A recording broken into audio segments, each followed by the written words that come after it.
Сәлем достар. Табиғат деген сөзді естігенде ойларыңызға не келеді?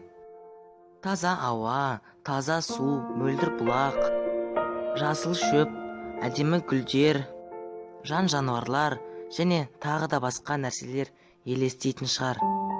Міне Алланың құдіреті. Аллаға мыңда бір шүкір осындай әдемі табиғатқа бізді жібергеніне. Бірақ адам баласы, яғни мына біздер табиғатты қалай болса солай пайдаланамыз.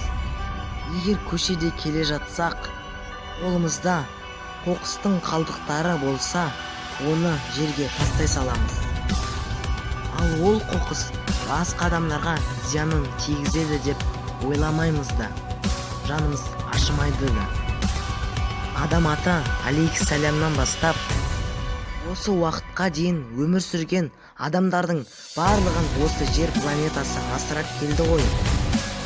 Ал біз сол жерге түкіріп, қоқыс тастап, қазғылап, үлкен қиянат жасаудамыз. Міне, осы ма біздің табиғатқа айтқан рахметіміз.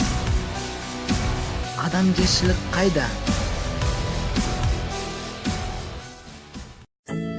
Бірақ біз табиғатты қайта қалпына келтіре аламыз.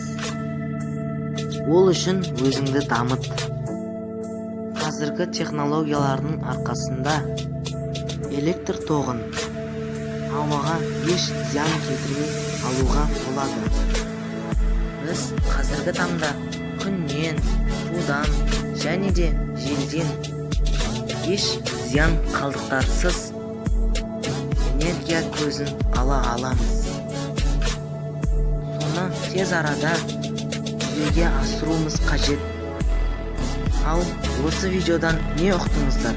Пікірлеріңізді жазып кетіңіздер. Сіздермен бірге болған Баков KZ. Назарларыңызға рахмет.